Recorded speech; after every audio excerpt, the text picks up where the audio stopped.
Tu es sûr qu'on ne se fera pas attraper, murmura Nora, le souffle court, en jetant un regard anxieux autour d'elle. Fais-moi confiance, Nora, répondit Camille avec assurance, un sourire en coin. Ce n'est pas notre première fois. Et puis, si on était en danger, tu crois vraiment que j'aurais embarqué Aline avec moi?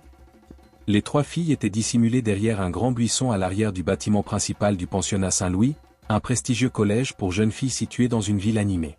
La lune illuminait faiblement la cour, et les grillons chantaient en sourdine dans la nuit tiède. Ce soir-là, elles s'apprêtaient à sortir en douce par une ouverture dissimulée dans la clôture, un passage que Camille et Aline avaient découvert grâce à un ancien élève devenu assistant de l'établissement. Nora hésita encore. Son visage, habituellement calme et concentré, trahissait une profonde inquiétude.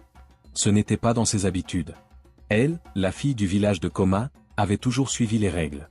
Issue d'une famille pauvre mais respectable, elle avait décroché une bourse d'excellence pour intégrer Saint-Louis.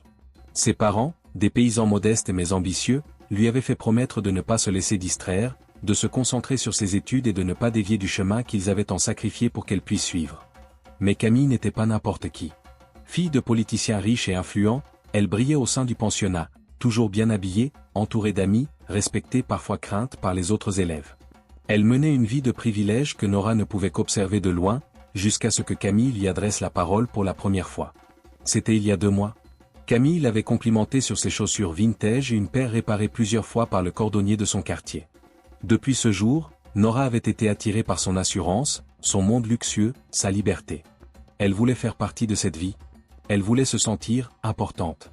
Aline, elle, venait également d'une famille aisée.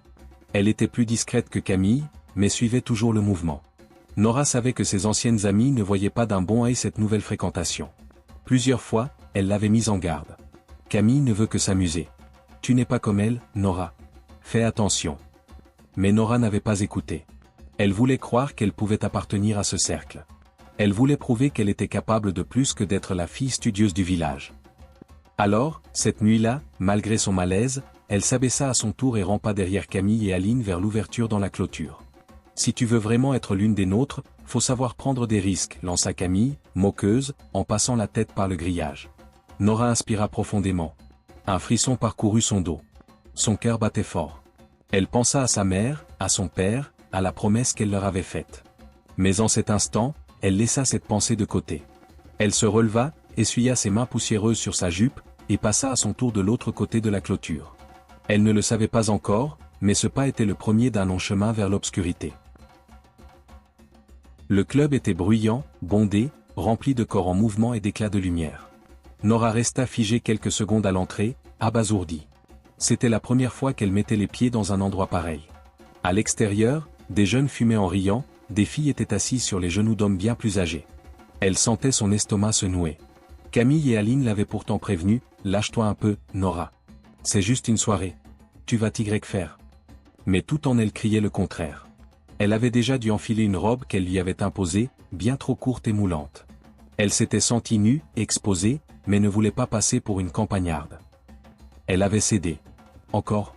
Elle s'était assise seule au bar pendant que Camille et Aline disparaissaient dans la foule avec 2 garçons. C'est alors qu'un homme élégant, grand, bien habillé, s'était approché d'elle. Il s'appelait Elia. Sa voix était chaude, séduisante, mais ce qui troubla le plus Nora, c'était qu'il la regardait comme personne ne l'avait jamais fait. « Bonsoir, magnifique. Pourquoi une fille aussi belle que toi est-elle assise toute seule? Je suis avec des amis, elles sont parties un moment, » avait-elle répondu timidement. Il avait souri. Il la fit rire, lui offrit un jus de fruits, elle refusa l'alcool et discuta avec elle quelques minutes. Il était drôle, attentionné, et il savait parler. Avant de partir, il lui donna un petit papier, son numéro de téléphone. Elle l'avait glissé dans son sac, le cœur tambourinant. Quand Camille et Aline revinrent et apprirent qu'elle avait parlé avec lui, elles restèrent sans voix. « Tu sais qui c'est » s'écria Camille. « C'est Elia, l'un des hommes d'affaires les plus riches de la ville. Tu te rends compte de la chance que tu as ?» Mais Nora resta prudente. Le lendemain, elles appelèrent ensemble le numéro. Il répondit, heureux de l'entendre. Ils commencèrent à parler tous les week-ends, toujours en cachette. Camille et Aline continuaient de l'entraîner dans leur virée. Parfois, elle rejoignait Elia, qui les emmenait au restaurant ou leur achetait des cadeaux. Peu à peu, Nora se laissa prendre au jeu. Elle oubliait ses révisions. Elle déclinait les invitations de ses anciennes amies. Elle avait l'impression d'exister vraiment, de vivre. D'être enfin quelqu'un. Mais dans l'ombre, des fissures commençaient à apparaître. Et Nora, aveuglée par les paillettes, ne les voyait pas encore. Ce week-end-là, Camille était plus excitée que d'habitude. Elle annonça que Elia organisait une fête d'anniversaire chez lui et qu'il les avait personnellement invités. Nora avait hésité. Depuis plusieurs semaines, elle sentait une sorte de malaise, une voix discrète en elle qui lui disait de s'arrêter. Mais elle avait appris à ignorer cette voix. La maison d'Elia était immense. Un portail électrique s'ouvrit sur une allée bordée d'arbres et de lampadaires modernes. L'intérieur était somptueux, rempli de monde, de lumière vive et de musique à plein volume. Des serveurs passaient entre les invités avec des plateaux de cocktails colorés et des amuse-bouches raffinées. Camille et Aline s'étaient déjà mêlées à la foule pendant que Nora, fascinée et un peu perdue, restait en retrait. Elia s'approcha alors d'elle avec son sourire habituel. Il la prit par la main. « Viens, j'ai un cadeau pour toi, dit-il. » Elle le suivit jusqu'à l'étage, dans une chambre spacieuse et parfumée. Sur le lit était posée une magnifique robe en soie, d'une couleur bordeaux éclatante. Elia s'approcha d'elle, l'air tendre. « Elle est pour toi, mais, j'aimerais que tu me donnes quelque chose aussi. » Nora cligna des yeux. « Quoi donc ?» demanda-t-elle, même si une part d'elle avait compris. « Ton amour. Ton corps. Je veux être le premier, celui qui compte. » Elle recula instinctivement, bouleversée. « Je suis désolé, Elia, je ne peux pas. J'ai promis de garder ma virginité jusqu'à mon mariage. » Son visage changea. Le sourire disparut, remplacé par une froideur brutale. « Tu m'aimes, non ? Moi, je t'aime. Je te promets qu'on se mariera. Fais-moi confiance, murmura-t-il en se rapprochant. Mais Nora secoua la tête. Il insista. Elle résista. Alors il la poussa sur le lit, verrouilla la porte, sourd à ses cris, la viola. Le bruit de la musique était si fort qu'aucune de ses plaintes ne parvint à l'extérieur. Quand ce fut fini, il la laissa seule, brisée, humiliée. En pleurs, Nora se rhabilla avec la robe offerte.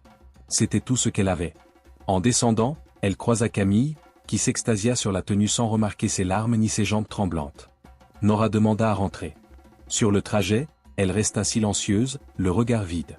De retour à l'auberge, elle raconta tout à ses deux amis. Mais au lieu de compassion, elle reçut des moqueries. « Tu t'attendais à quoi ? Qu'il te couvre de cadeaux pour ton beau sourire ? Tu croyais quoi ? Tu vis dans un conte de fées ?» Le choc fut double. La trahison, encore plus amère. Ce soir-là, quelque chose en Nora se brisa définitivement. Les jours qui suivirent furent sombres pour Nora. Elle évitait tout le monde, passait ses journées enfermée dans sa chambre ou à errer sans but entre les bâtiments du pensionnat. Elle ne mangeait presque plus, ne participait plus aux cours, et ses notes chutèrent brutalement. Elle pensait avoir touché le fond.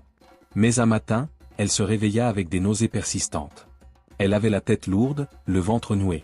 Ce n'était pas la fatigue. Quelque chose n'allait pas. Une amie proche, Fatou, dont la mère était infirmière, s'inquiéta en la voyant et lui proposa de faire un test de grossesse. Nora accepta, tremblante. Le test fut positif. Le sol se déroba sous ses pieds. Elle s'effondra, en larmes, terrassée par l'angoisse. Comment affronter ses parents ? Comment leur avouer ce qu'elle avait vécu, et surtout ce qu'elle avait caché ? Après 2 nuits blanches, elle rassembla son courage et décida d'appeler Elia. « Je suis enceinte » murmura-t-elle. Un long silence suivit. « Et en quoi ça me regarde ?» finit-il par dire froidement. « Va chercher le père de ton bâtard, je ne suis pas responsable de tes erreurs. » Nora crut qu'elle hallucina. Elle regarda son téléphone, incapable de croire qu'il s'agissait bien du même homme qui lui avait promis le mariage. Elle tenta de rappeler, mais son numéro avait été bloqué. Désespérée, elle se tourna vers Camille et Aline, implorant leur aide. Elles la repoussèrent sans pitié. « Tu croyais être meilleure que nous, non ? Tu t'es cru invincible. Débrouille-toi maintenant. » Seule, brisée, Nora chercha des solutions sur Internet. Elle tomba sur un forum proposant des médicaments pour interrompre une grossesse. Sans prescription ni vérification, elle acheta des pilules à bas prix. Quelques jours plus tard, elle commença à saigner abondamment et perdit connaissance dans les toilettes de l'auberge. Transportée d'urgence à la clinique scolaire, elle fut ensuite transférée à l'hôpital central. Elle survécut à l'intervention chirurgicale, mais le diagnostic fut terrible. Nora avait perdu son utérus. Elle ne pourrait plus jamais avoir d'enfant. Ses parents, effondrés, furent convoqués par la direction. Madame Bacot, la directrice, fut saisie de l'affaire. Camille et Aline furent expulsées du pensionnat pour avoir participé à des activités interdites. Elia fut arrêtée après que Nora ait eu le courage de témoigner. Mais la blessure était profonde. Nora se mura dans le silence, rongée par la honte et le chagrin. Elle reprit lentement ses études, mais n'était plus la même. Sa douleur devint un avertissement vivant pour les autres. Aujourd'hui encore, elle raconte parfois son histoire aux plus jeunes, non pas pour attirer la pitié, mais pour qu'elle comprenne, les choix que l'on fait sous la pression peuvent détruire une vie. Et qu'il vaut mieux déplaire que se perdre soi-même.